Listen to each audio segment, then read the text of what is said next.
El siguiente parámetro es la permeabilidad. La permeabilidad también es un parámetro fundamental que se define teóricamente, desde el punto de vista más matemático, como el caudal circulante a través de una sección unitaria de acuífero bajo un gradiente también unitario a una temperatura fija o determinada. Se representa por la letra en general K minúscula, si en los manuales y eso verán que muchas veces hay una dispersión entre la K y la K mayúscula, pero la K mayúscula vamos a reservarla para los grados Kelvin e intentamos asimilar a la medida de lo posible la K minúscula a la permeabilidad. Tiene dimensiones de longitud por tiempo a la -1 y surge como un factor de proporcionalidad de la ley de Darcy. En general suele expresarse en centímetros día o metros día. La expresión que rige, es un caudal partido por superficie, por sección, daría ese caudal, el caudal de Darcy, que es igual a una permeabilidad por la diferencia de alturas partido por la longitud, que sería el gradiente. Comentamos los factores: el Q sería el caudal circulante, la área de la sección en unidades homogéneas la A, la H la diferencia de carga hidráulica en unidades homogéneas y el recorrido que debe realizar, o sea, la longitud en unidades homogéneas y el gradiente hidráulico, y K la permeabilidad conductividad en unidades homogéneas. Los factores que condicionan la permeabilidad pueden ser de tipo intrínseco o extrínseco. Los intrínsecos son característicos del acuífero y dependen del tamaño de los poros, y a igualdad de condiciones, el medio que tenga mayor diámetro de partícula tendrá una mayor permeabilidad. De hecho, en las figuras que hemos realizado anteriormente ya vemos que si esa porosidad no está ocupada por otras partículas más finas, lógicamente aumenta el volumen de hueco y es más factible que ese volumen de hueco pueda estar interconectado, de ahí que esa permeabilidad también pueda aumentar. Y factores extrínsecos que dependen del fluido y son principalmente la viscosidad y el peso específico, que a su vez dependen de la temperatura. Recordemos, sintetizando lo anteriormente expuesto, como tenemos en la imagen, distintos tipos de terreno, fundamentalmente en función en este caso de la granulometría, con relación a los valores de permeabilidad. Valores de permeabilidad elevados suelen ser característicos de tamaños de grano grande, se conforman como buenos acuíferos y drenan bien. Generalmente esos valores suelen oscilar entre 10 a la 4 metros por día, aproximadamente hasta 1, si bien es un criterio particular de algunos autores, pero más o menos como orden de referencia nos puede situar. Valores en torno entre 1 y 10 a la -3, 10 a la -4, correspondientes a tamaño de grano más fino, arenas finas, arenas arcillosas o mezclas de arenas, limo y arcilla, suelen constituirse en acuíferos pobres y suelen drenar por lo general mal. Y por debajo del entorno, casi de 10 a -4, un poquito antes, y si tenemos, en caso de arcillas no meteorizadas, una clasificación que daría un acuífero totalmente impermeable y una capacidad de drenaje a efectos prácticos nula. En terrenos naturales, hemos comentado también algunas de las tablas que están en la diapositiva, en las cuales como orden de referencia tendríamos para distintos tamaños de grano unos valores orientativos, por supuesto, en cuanto al valor de permeabilidad, y de acuerdo con los distintos tipos de litologías podemos establecer que generalmente las permeabilidades máximas suelen corresponder con rocas de elevada porosidad que sean capaces, cuya porosidad esté interconectada, en general, sean basaltos porosos o calizas cartificadas, gravas bien uniformes, a tamaños, a permeabilidades de menor valor, que corresponderían a los tamaños de partícula más fino en general, limos, arcillas, y a rocas de tipo sano masivo, fundamentalmente a rocas cristalinas y en algunas ocasiones en rocas carbonatadas totalmente masivas. El siguiente parámetro de interés en hidrogeología es la transmisividad. Transmisividad es un concepto que introdujo Thys en el año 1935 y que se define como el caudal que se filtra a través de una franja vertical de terreno de ancho unidad y de altura igual a la del manto permeable saturado bajo un gradiente unidad a temperatura fija determinada. Sus dimensiones son las de una velocidad por unidad de longitud. Generalmente se expresa en metros cuadrados día, sistema internacional. Su representación viene dada por la letra T mayúscula y se corresponde con el producto de la permeabilidad por el espesor saturado. A partir de la ley de Darcy se puede obtener su expresión. El concepto fundamental, quitado el aspecto más numérico matemático del término, es más fácil de entender, es un concepto mucho más elemental. Es decir, que la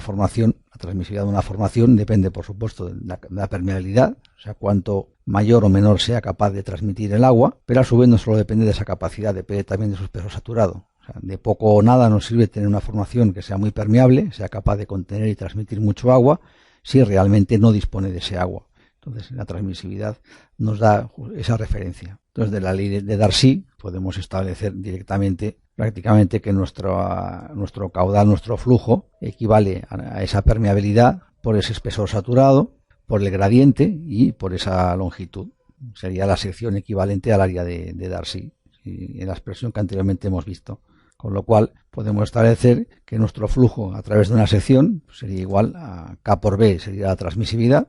y por supuesto por la longitud por el gradiente. Siendo Q el caudal circulante en unidades homogéneas,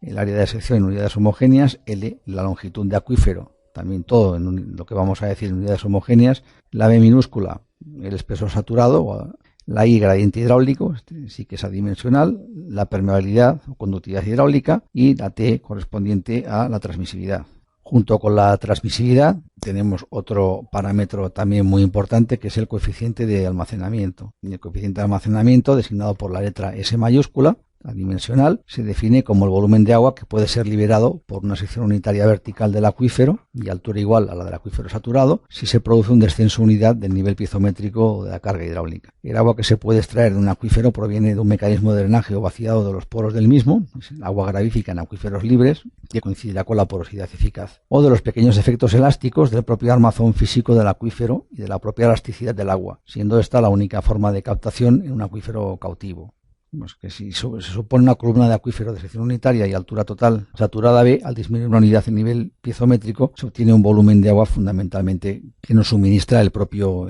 acuífero. En caso de confinamiento, además de esta situación, excepto el confinamiento total, es una parte viene de la descompresibilidad que nos da el material y otra parte de la descompresibilidad que tiene el agua en esas circunstancias. En el caso del acuífero cautivo únicamente es la compresibilidad del agua la que es capaz de suministrar. Una vez se libera por cortocircuito cuando tenemos nuestra captación, lo que hacemos es liberar esa presión solo la tiene contenida el agua y lo que hace es situarse al nivel energético que le corresponde por esa presión que tiene acumulada. En definitiva, sea para el primer caso, que esa porosidad, ese coeficiente de almacenamiento vale M, que sería la porosidad del acuífero, por I, que sería el peso específico del agua con unidades homogéneas, B, el espesor saturado, y B, un coeficiente de compresibilidad dinámica del agua en unidades homogéneas. Si suponemos también que el armazón de los granos, en este caso de la arena o del detrítico en cuestión, es también compresible, y alfa es el coeficiente de compresibilidad de ese material, al disminuir la presión del agua, el armazón también deberá soportar el peso litostático, con lo que disminuirá su porosidad por compresión. Los ejemplos que se ha comentado antes de subsidencia. Y en este caso, ese coeficiente de almacenamiento S2 sería el producto del peso específico del agua. Suponemos que con la temperatura es 1, no varía, aunque sí que es dependiente de esa temperatura, por el peso saturado por ese coeficiente. En conjunto, el coeficiente de almacenamiento total sería la suma del coeficiente de elástico por el agua más el coeficiente elástico de compresibilidad del armazón, ¿no? Y sería el equivalente a los parámetros I por B, multiplica a la porosidad por el coeficiente beta más el alfa. A efectos prácticos, fundamentalmente, nosotros casi nos despreocupamos de estos parámetros internos y lo que solemos hablar solo es del coeficiente de almacenamiento. Ese coeficiente de almacenamiento que podemos obtener de ensayos de bombeo o bien de estimaciones a través de tablas en función del tipo de material, que es el que nos va a permitir, de alguna manera, pues en los casos de drenaje por bombeo, saber qué cantidad de agua es susceptible de ser drenada a partir de un cierto caudal de bombeo y de unas características intrínsecas del propio acuífero. Recordemos que los acuíferos libres, el coeficiente de almacenamiento puede variar generalmente entre 0.05 y 0.3, sería el equivalente a la porosidad eficaz, es decir, la porosidad drenable, la que se puede extraer gravíficamente, mientras que en acuíferos confinados el valor de dicho coeficiente varía generalmente entre 10 a menos 3 y 10 a menos 5. En relación con los tipos de materiales y las litologías que los conforman, podemos definir una serie de intervalos de valores que podemos caracterizar como los siguientes. En areniscas, pues de 0.02 a 0.40, en limos consolidados de 1% al 30%, en arena del 1% sobre el 40%, gravas entre el 10 y el 25%, limos el 1 30-40%, en arcillas del 1 al 18-20%, calizas y dolomías desde un 0 si son masivas 36, incluso a veces algo superiores si la cavernosidad es muy importante. En depósitos de tipo eólico, tanto lo es como arena eólica, dado que el viento es un agente muy selectivo que provoca una gran selección en el material, pues tendría variaciones entre 0,14, o sea, un 14% a un 20%, o un 30 a un 45% aproximadamente. Y en roca, tipología muy variada, pues tenemos todos los extremos, desde prácticamente 0,1% en roca muy masiva hasta 0,5 o 0,8 en el resto de rocas, y si las litologías son mixtas, las variaciones van del 1, 2, 3% al 10, 12%, y si están fisuradas, pues generalmente entre 3 al 5% a 15, 20, incluso un 30%. Tipos de acuíferos. Hemos comentado ya un poco las principales características hidráulicas, también hemos hecho una pequeña intervención de la tipología de algunos acuíferos, de hecho lo hemos introducido en ejercicios anteriores y a lo largo de la exposición, y ya vamos directamente un poquito a dar más detalle a esa configuración de ese tipo de acuíferos. Los acuíferos se pueden clasificar fundamentalmente en función de la presión hidrostática del agua o del tipo de materiales que los conforman. En relación con la presión hidrostática del agua, que está contenida en ellos, podemos definir acuíferos libres, confinados o cautivos, o semiconfinados o semicautivos. Los acuíferos libres son no confinados o freáticos, también conocidos.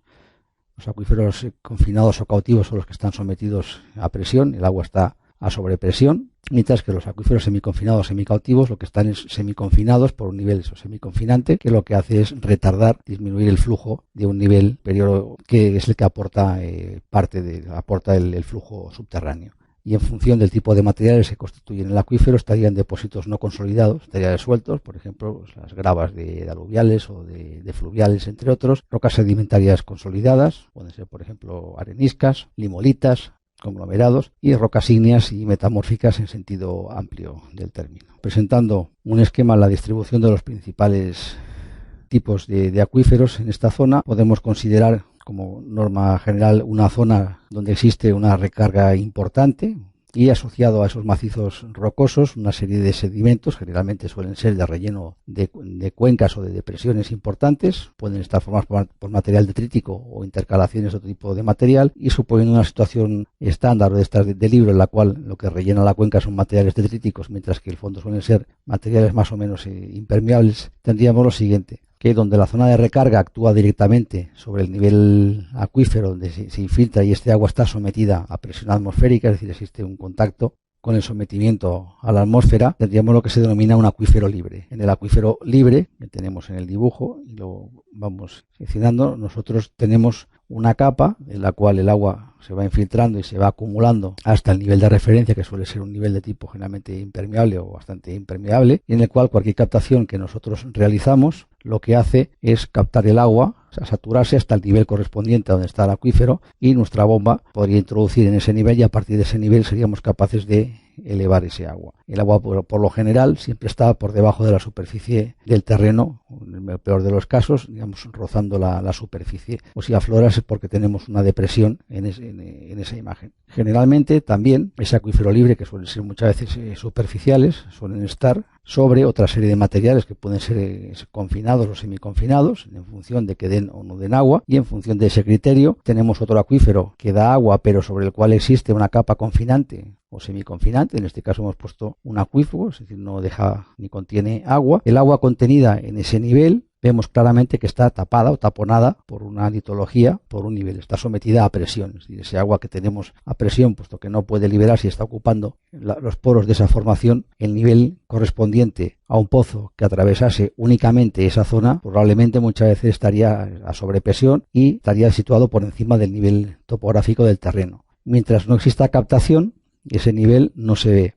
es decir, no se produce ningún tipo de inundación. Cuando se produce el cortocircuito, entonces ese nivel surge, y surge de forma que topográficamente se permite, pues como pozo surgente. En la zona en la cual la presión atmosférica contribuye a la formación del acuífero libre, tenemos la zona de nivel freático de acuífero libre, y a partir de que el acuífero se pone por debajo, tiene una capa confinante suprayacente, estaríamos en zona de acuífero confinado. La siguiente figura, con un poquito ya de detalle a otro nivel, lo podemos ver más claro. Tenemos unas zonas en las cuales tenemos una población, un corte de perfil de terreno, y en este perfil de terreno pues tenemos distintas configuraciones de tipos de acuífero. En primer lugar, podemos tener un acuífero libre, pero de tipo acuífero que se denomina colgado. Suelen estar a cotas elevadas, por lo general, suelen ser de naturaleza más o menos efímera o con muy poca memoria, que generalmente llevan asociados manantiales. La regulación de los mismos puede ser más o menos importante en función del tipo de acuífero. Están sometidos a presión atmosférica. Si por debajo del terreno seguimos teniendo pues un material relativamente permeable, tipo detrítico o cualquier otro, y tenemos nuestro manto acuífero circulando en función del gradiente piezométrico, ese acuífero sería considerado como un acuífero libre sometido a presión, por lo tanto el nivel alcanzable sería el correspondiente al nivel del espesor saturado en ese momento. Si como consecuencia de nuestra geología en algún punto de ese acuífero tuviésemos una capa semiconfinante, tipo limos, por ejemplo, que condicionase o nos diese un acuitardo, a partir de ese punto nuestro nivel libre se convertiría en un acuífero semiconfinado. Semiconfinado pues estaría sometido a cierta presión y ejercería el acuitardo, pero el acuitardo a su través podría también recargar ese acuífero. En otras circunstancias podemos tener ya un acuitardo totalmente un nivel confinante totalmente sin transición de agua, sin circulación de agua, y el nivel acuífero que tuviésemos por debajo de ese nivel confinante estaría sometido a presión y por lo tanto definiría lo que es un acuífero confinado. La única manera de poder tener o de extraer el agua de ese acuífero sería perforar y el nivel probablemente estaría situado por encima del terreno y si no, pues a una cota superior al techo del nivel acuífero confinado. En el supuesto de que al hacer la captación atravesásemos tanto un acuífero libre como otro confinado, el nivel de presiones que se obtendría pues acabaría siendo un nivel intermedio. Generalmente, para que tengamos el acuífero, alguna de las capas infrayacentes tiene que ser de naturaleza bastante impermeable. En ocasiones los sistemas acuíferos o semiconfinados pueden alternarse, originando sistemas multicapa relativamente complejos en los cuales no tenemos un único acuífero en sentido clásico, sino que tenemos distintos niveles acuíferos con distintos espesores sometidos a diferente grado de confinamiento en función de si tienen o no niveles semiconfinantes o niveles confinantes entre ellos.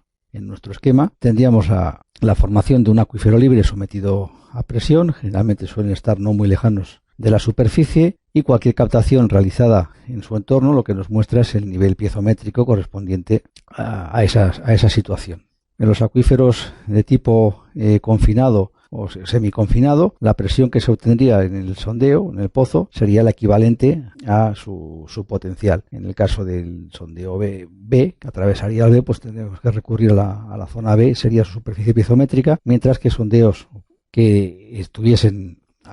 atravesando al nivel inferior le correspondería a la cota suficiente. Si esa cota de ese nivel piezométrico para esos niveles confinados estuviese por encima del nivel del terreno, como sucede en la zona central, estaríamos hablando de pozos urgentes, es decir, que no necesitaríamos bombeo para tener la extracción de su agua. También añadir que si entre esos acuíferos existe no una capa confinante, sino una capa semiconfinante, esos acuitardos, en función del gradiente de cada uno de los acuíferos, tendríamos un flujo descendente si el nivel superior es mayor que el inferior, o ascendente en caso contrario. En cualquier caso, una situación intermedia, un pozo que atravesase todos los niveles productivos, daría un nivel piezométrico intermedio y proporcional al tramo ranurado en cada uno de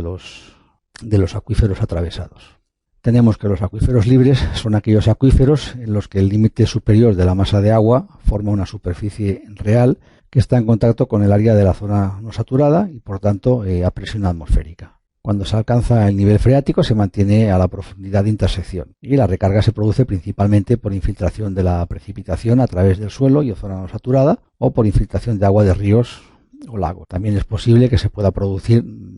recargas deseadas o no deseadas como consecuencia de retornos de riego o de fugas por roturas de redes. En los acuíferos confinados o cautivos son aquellos en los que en su límite superior el agua está a una presión superior a la presión atmosférica. Se comportan así materiales permeables que están cubiertos por capas mucho menos permeables y cuando se atraviesa el techo de los mismos se observa un rápido ascenso del nivel hasta estabilizarse en una determinada posición. A este fenómeno se le conoce como artesianismo. La captación será urgente cuando el nivel piezométrico está situado a cota superior que la de boca del pozo del sondeo, es decir, generalmente cuando esté por encima de la superficie del terreno. La recarga se produce principalmente por infiltración de la precipitación a través de la zona en la que aflora la formación acuífera, fundamentalmente la zona donde suele ser libre. Los acuíferos semiconfinados pues son un caso particular de los acuíferos cautivos, como hemos visto, en los que el muro, el techo o ambos no son totalmente impermeables, sino que permiten la circulación vertical de agua. Esa transferencia vertical puede hacerse desde o hacia el acuitardo e incluso variar con el tiempo, dependiendo de los valores relativos de los niveles piezométricos. Eso lo hemos comentado anteriormente, que si el nivel inferior tiene un nivel de presión, un nivel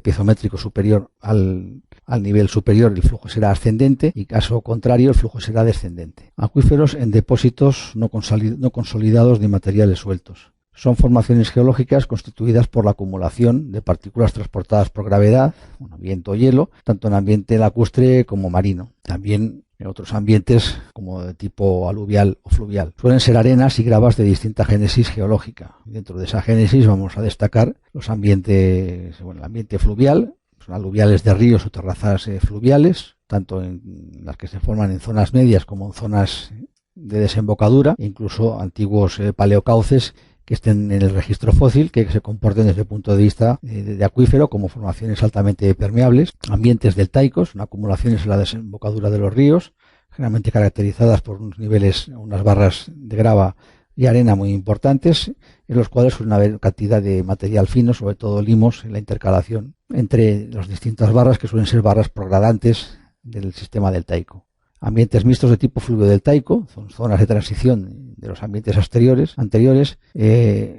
ambientes de tipo de relleno, tanto de fosas tectónicas o cuencas sedimentarias en general, tanto por colmatación a través de la aportación de elementos fluviales o aluviales, como por la actividad tectónica, que lo que hace es configurar ors y graben, y esos graben se llenan fundamentalmente por ese aporte, e incluso si entra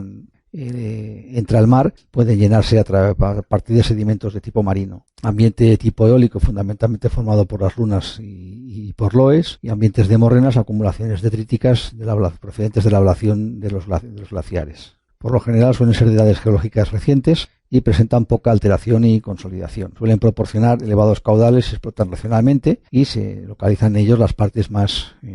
permeables. La siguiente diapositiva muestra unos ejemplos de estos tipos de ambientes. En la fotografía superior izquierda tenemos un ambiente de desembocadura de río, con lo cual tendríamos prácticamente lo que son marismas, humedales, formados por material fino y material de tipo arenoso. Generalmente suelen ser bastante permeables y en ocasiones se pueden desarrollar formaciones con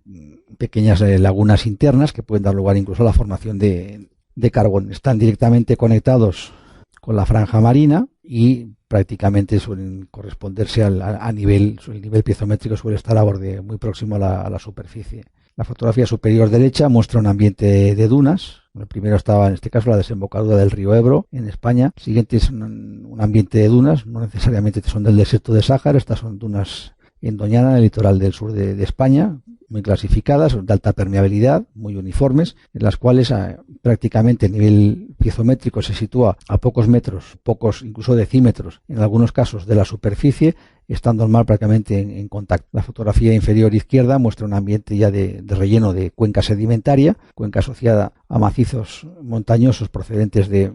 procesos tectónicos o de erosión diferencial, que lo que hacen es, a través de esa acumulación de sedimentos transportados, rellenar las mismas. Suelen ser generalmente sedimentos de tipo detrítico, ocasionalmente se pueden ocasionar lacustres e incluso marinos por relleno de cuenca marina si se ha abierto al mar. Suelen ser bastante potentes en espesor, en ocasiones más de 500 a 1000 metros. Suelen ser acuíferos multicapas y si se encuentran materiales gravosos, los niveles gravosos o similares suelen ser bastante productivos. La fotografía inferior derecha son materiales también sueltos, un aluvial fluvial tipo de barranco, prácticamente con clastos de distinta heterometría, de distinta angulosidad, materiales formados recientemente y que tienen una gran permeabilidad y por lo tanto son susceptibles a infiltración de llegar rápidamente al acuífero. Acuíferos en rocas sedimentarias consolidadas. Son formaciones geológicas que se han consolidado debido a los procesos de compactación o de diagénesis. Recordemos que el proceso de diagénesis, todo el sedimento que teníamos acumulado, lo que hace es, por un lado, se compacta debido a la presión litostática. Esa compactación produce una reducción de huecos y esa reducción de huecos provoca también una eliminación de agua y en ocasiones transformación de minerales. En conjunto, lo que se trata es que ese sedimento se litifique y se convierta en una roca. Según su génesis, se clasifican en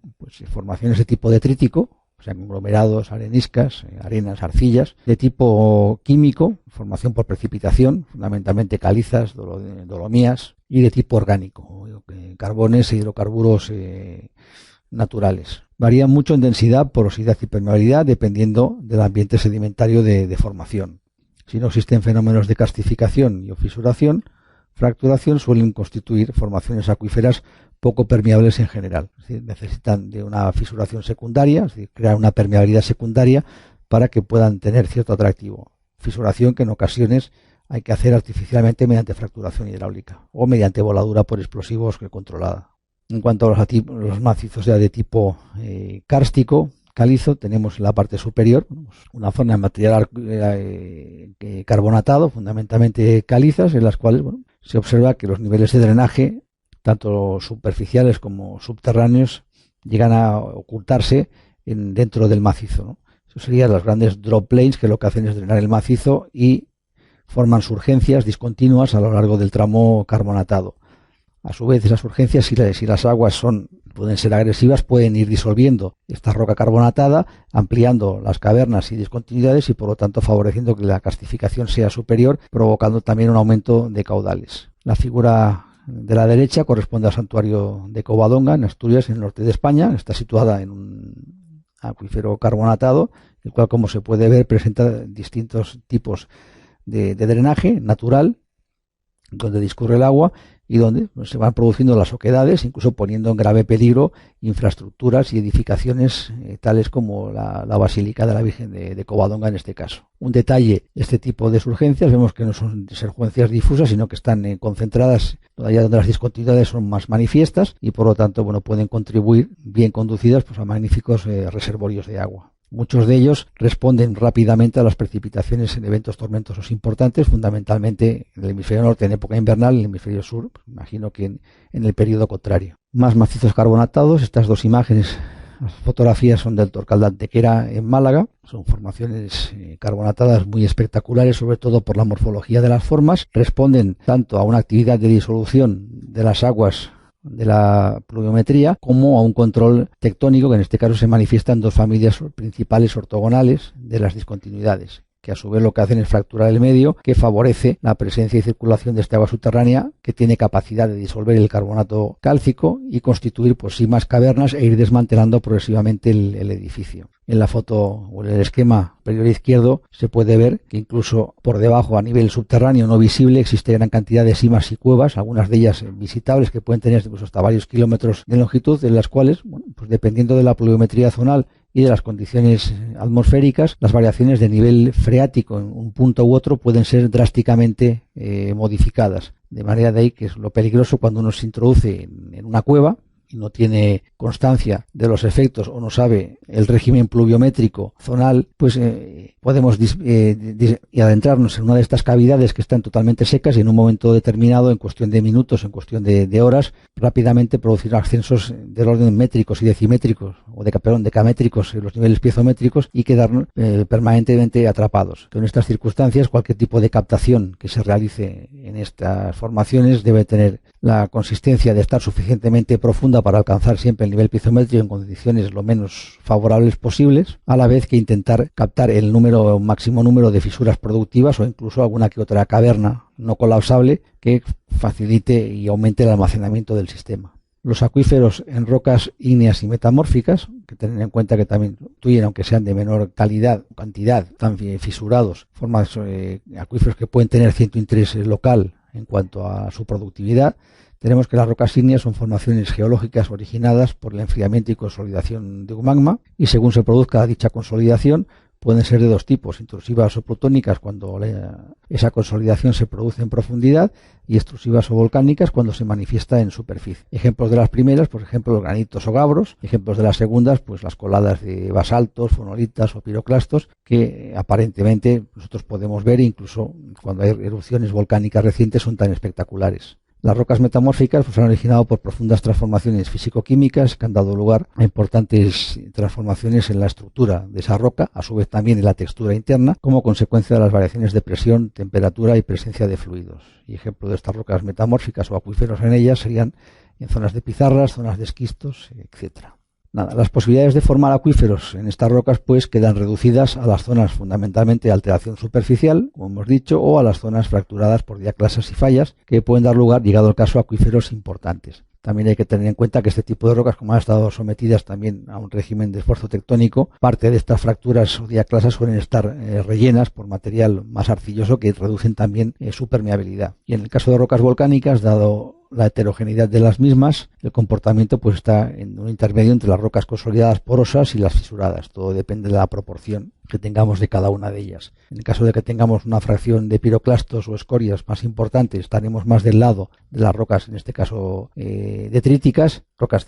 con un régimen de porosidad elevado, un acuífero más poroso, mientras que si tenemos una proporción más elevada de roca basáltica o roca fonolítica más masiva, estaríamos más del lado de las rocas duras. En cualquier situación intermedia, pues depende de la proporción de cada una y del grado de fisuración de las rocas más masivas, estaríamos en un régimen o en otro, o en un régimen mixto. En este caso tenemos un macizo granítico, roca ígnea, plutónica, en este caso aflorante, nos dan relieves. Este es un relieve en una zona de Polonia, en el norte de Europa, además sometida a la acción del hielo, como se puede ver por las formas que nos dejan, y prácticamente en conjunto, en origen, la porosidad prácticamente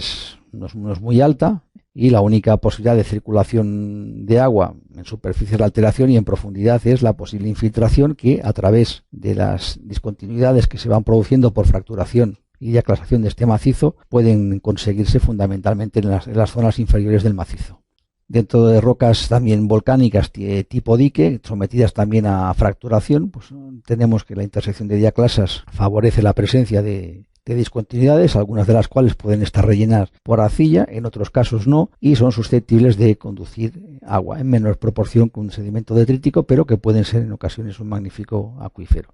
Tenemos unos ejemplos de cómo el agua además a su vez altera la roca, y la acción de la diaclasación a su vez lo que hace es individualizar bloques. Si bien en conjunto la porosidad de todos los sistemas suelen estar en orden de un tanto por ciento muy bajo. Refiere también a rocas volcánicas, también son muy característicos los apilamientos de lavas y niveles escoriáceos. La de arriba es una fotografía en la isla de La Palma, son los nacientes de Marcos y Cordero, inspirados en algunos de los ejercicios que ustedes han realizado, se han explicado en los módulos correspondientes. Y este tipo de estructura parece como una lasaña, en este caso son un relleno de intracaldera cuando la actividad volcánica iba funcionando, funcionan como un sistema mixto. Tenemos el nivel piezométrico suficientemente elevado, los niveles porosos actúan de nivel drenante importante, mientras los niveles fisurados tienen un nivel drenante mucho más ineficiente. Sí, como suele ocurrir en estas tipo de rocas, en ocasiones se tienen tubos o conductos volcánicos en el sistema debido a la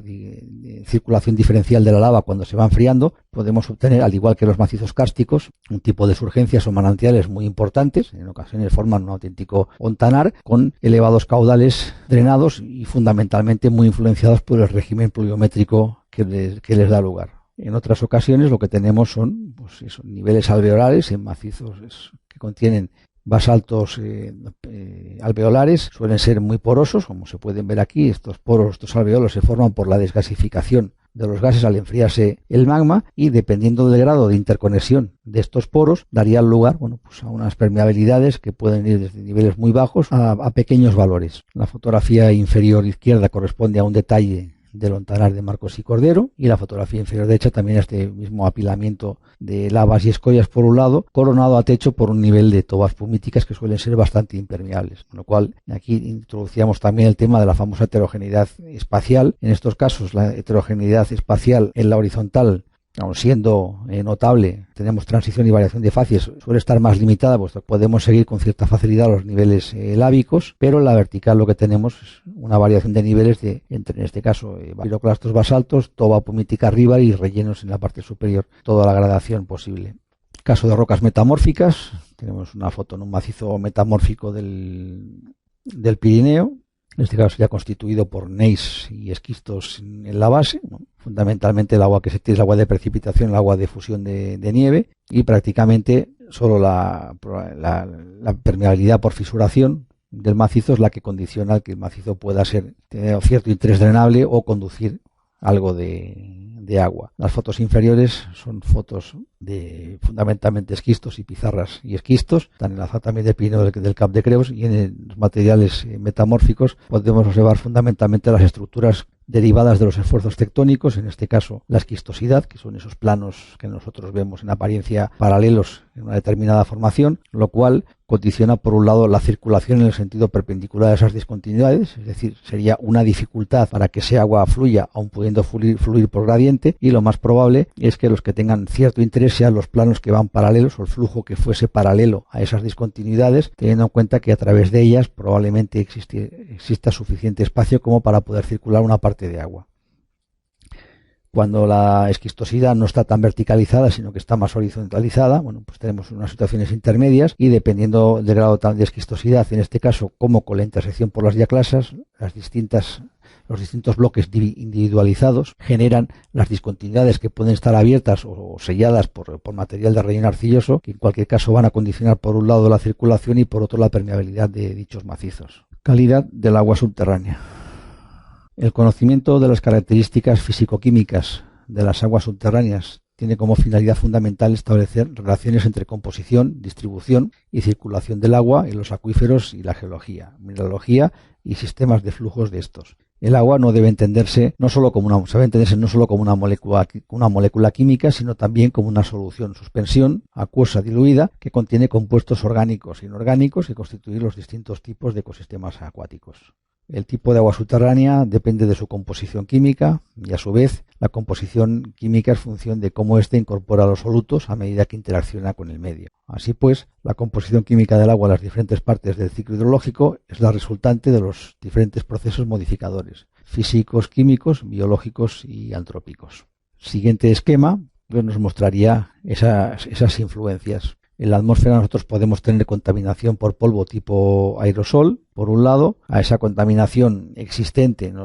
la evaporación del agua de mar, pues incorporaría el elemento acuoso. A su vez, el elemento acuoso captaría parte de esa contaminación que caería con la lluvia, y de la lluvia nos pasaría al suelo, y del suelo una parte podría ser retenida o transformada en el propio suelo. Aumento de materia orgánica, de CO, de microorganismos, oxidación de esa materia, metabolitos, disolución de sales, presencia de fertilizantes, evaporación, precipitación de minerales, evapotranspiración o absorción por plantas serían parte de los procesos que se producen. Parte de esos procesos, ligados a la actividad sobre todo biológica, se quedarían en la propia franja edáfica, pero otra parte pasaría a la infiltración. Dicha infiltración también podría ocasionar, por un lado, la evaporación o mezcla y disolución, precipitación, tema de aguas superficiales, cuando estas se dirigen o irían a aumentar el caudal de aguas superficiales, o parte de esa infiltración a través de la zona no saturada, donde también se podrían producir fenómenos evaporativos como disolución de gases o cambio iónico o sorción, irían a la recarga. Es decir, tendríamos en esa recarga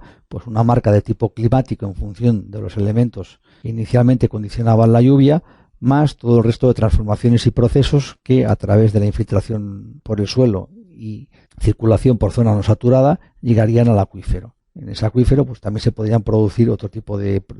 procesos, como serían la disolución de vaporitas, disolución de carbonatos,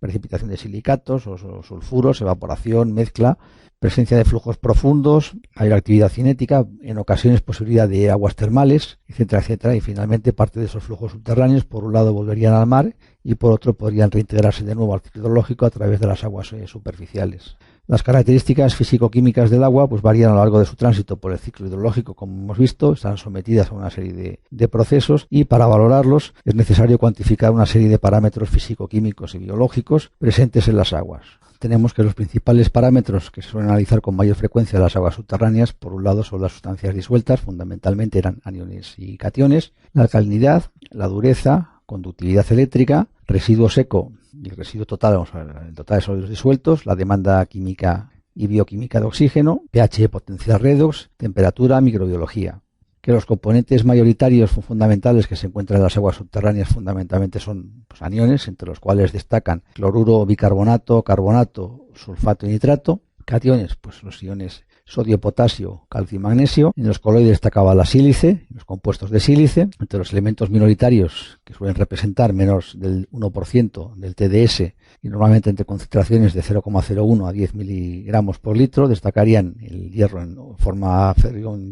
ferrosa, el nitrito, el fluoruro, el amonio, el estroncio. En cuanto a elementos muy minoritarios, concentraciones generalmente entre 0,001 y 0,1 miligramos por litro, destacarían el bromuro, sulfídrico, del fósforo, el yoduro, el hierro en forma 3, hierro férrico, el manganeso, hidrogeniones y aluminio. En cuanto a componentes traza, generalmente encontrados en concentraciones inferiores a 0,0001 miligramos litro, aunque pueden aparecer a niveles superiores, pudiendo generar problemas de potabilidad, destacarían el arsenio, el antimonio, plomo, cobre, zinc, bario, vanadio, mercurio, uranio, entre otros. Y como gases disueltos destacarían principalmente pues el CO2, el oxígeno, nitrógeno, metano y los gases nobles. Finalmente, hemos hecho una pequeño recordatorio de los elementos principales con una variación de concentraciones en milimoles partido por litro, si bien esa variación puede ser relativa en función de los ambientes geológicos y hidrogeológicos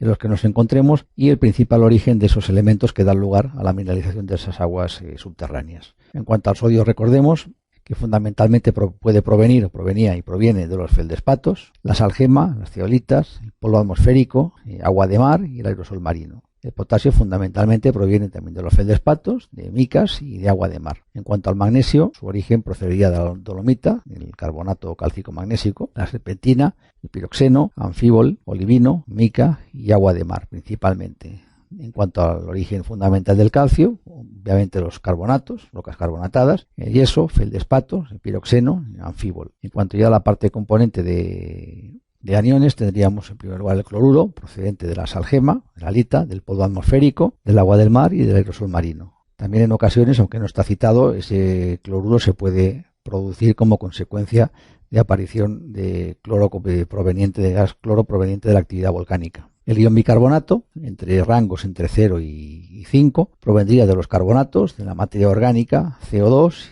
y suelos. En cuanto al silicato, entre 0,01 y 5, provendría de la atmósfera, del yeso, sulfuros, fertilizantes. En cuanto a la sílice, su variación podría estar entre 0,02 a 1, dependiendo los casos, y su origen fundamental es el de los silicatos. En cuanto al hierro 2, entre 0 y 0,5 provendría de los silicatos, la siderita, los hidróxidos y los sulfuros. Fósforo total, entre 0 y 0,2, puede provenir fundamentalmente de materia orgánica, fosfatos y aguas residuales u urbanas.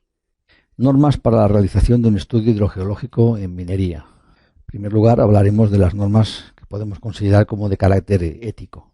En general, ni los científicos ni los ingenieros, salvo honrosas excepciones, tienen el don comunicador por escrito y o no dedican suficiente tiempo a este menester, con lo que pueden perderse información relevante. La mayor parte de los estudios de importancia se realizan con ayuda de capital, tanto público como privado, accionistas de empresas mineras o mixto, y están orientados hacia un fin claramente socioeconómico con una marcada componente ambiental. Por ello, la sociedad en sentido amplio será la beneficiada de esas actuaciones que a la postre se traducirán en la obtención de materias primas imprescindibles para el desarrollo y evolución de la sociedad actual. En este sentido, pueden establecerse una serie de criterios generales, llámense normas, o bien código de buenas prácticas para la consecución satisfactoria de los objetivos propuestos. Dichas normas se pueden englobar en dos aspectos, que eran los de carácter ético y los de carácter técnico profesional. Fundamentalmente, el hidrogeólogo, como técnico competente, deberá transmitir los conocimientos adquiridos al mayor número de personas y de la manera más eficaz, lo cual también significa un estilo literario específico, ¿no?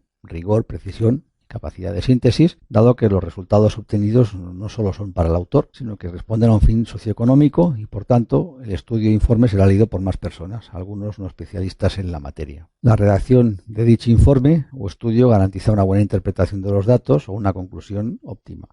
Y ello suele producirse cuando el profesional está trabajando en gabinete de la manera más concentrada posible. Siempre existirá el estrés y la presión por los plazos, pero en cualquier caso las cosas tienen que ser meditadas antes de ponerlas como conclusiones en los informes definitivos. En general, en el campo es difícil obtener grandes conclusiones al no disponer ordenadamente toda la información adquirida y estar sometido a otro tipo de presión. El tema del campo es fundamentalmente orientado a la revisión y obtención de datos, y fundamentalmente en gabinete lo que tenemos que hacer es interpretar esos resultados y compaginarlos con nuestro modelo conceptual. La aplicación del código deontológico de buenas prácticas hemos comentado que era una cuestión imprescindible. Tenemos que acogernos siempre, digamos, a la mejor disponibilidad para que nuestras conclusiones sean las más efectivas posibles, garantizando además que un estudio o informe de calidad es posiblemente la principal fuente de prestigio para el autor o para la institución, empresa o organismo en el que trabaja. Todos hemos visto informes que francamente son deplorables,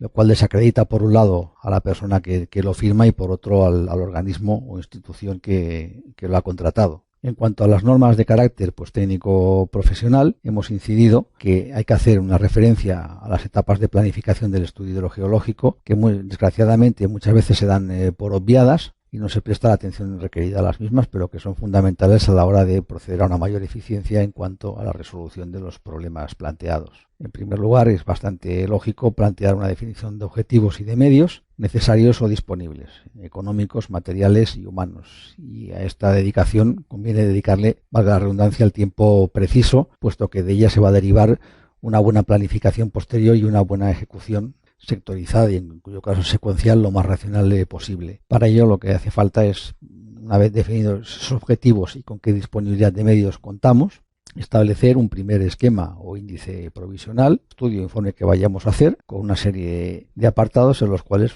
tenemos que incorporar todo lo que hace referencia al trabajo, intentar homogeneizar toda la nomenclatura aplicada y, por supuesto, realizar la consecución del fin de la memoria tipo proyecto, constando de un cuerpo de memoria, donde se hace referencia de forma sucinta a todo lo que se ha realizado y las conclusiones que se han obtenido, los anejos específicos a esa memoria, donde se desarrolla en cada uno de los apartados, se contiene esa memoria de manera mucho más pormenorizada, la relación de apéndices a esa memoria o a esos anejos, para aquellos casos en los cuales esa información, aun siendo relevante, no requiere estar en la documentación que va a ser sometida a lectura habitual. Y por último, la parte de planos, donde gráficamente se tienen que recoger todos los condicionantes del trabajo. Esos planos tienen que ser lo más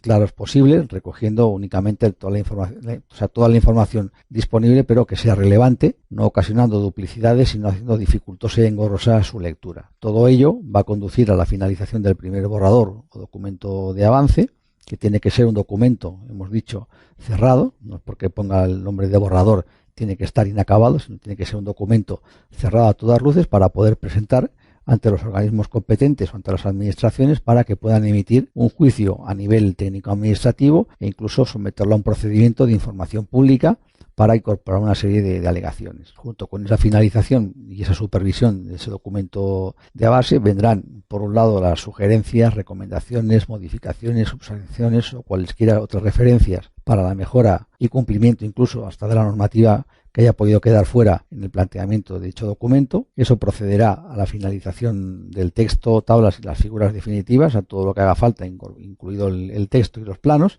para finalmente proceder al documento final, a su edición y, si las circunstancias lo permiten, la divulgación en los términos de confidencialidad que sea preciso. Con todo ello se planteaba un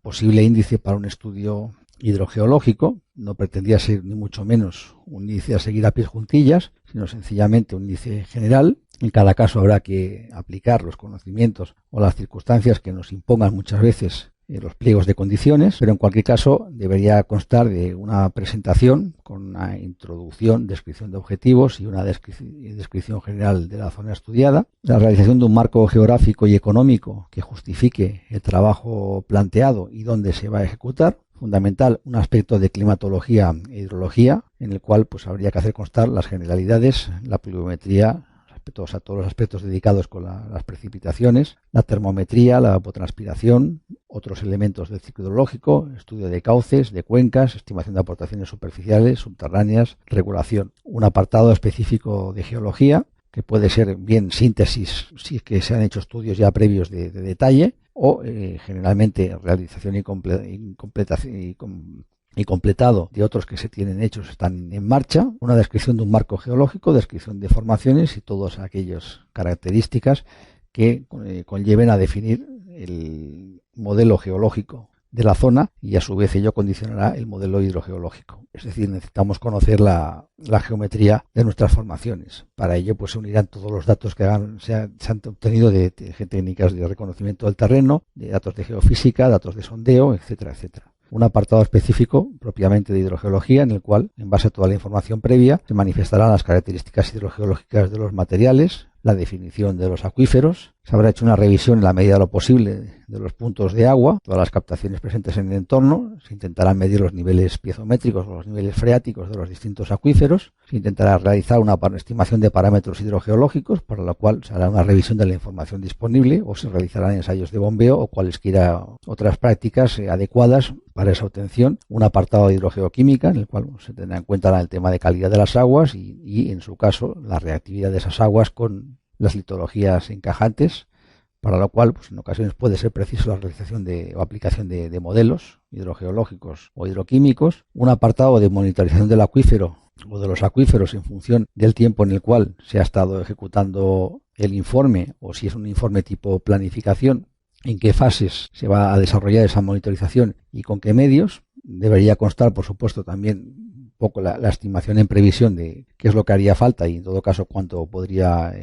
costar. La realización ya de un balance hídrico, no solo en el suelo, sino balance hidrometeorológico y balance hídrico global del sistema, en el cual fundamentalmente lo que se resuelva son las entradas, salidas y una variación de almacenamiento, pero intentando ser desglosado para cada uno de los elementos que componen el ciclo hidrológico. Es conveniente realizar un apartado de consumos y demandas con la estimación de caudales ecológicos,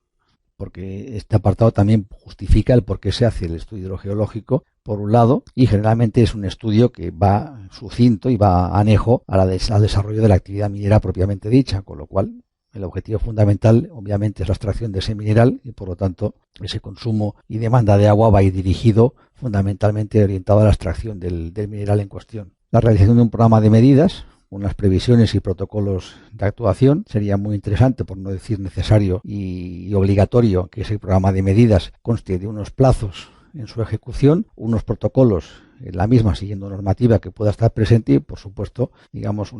por lo menos una valoración previa de cuánto puede costar ese plan ese programa de medidas y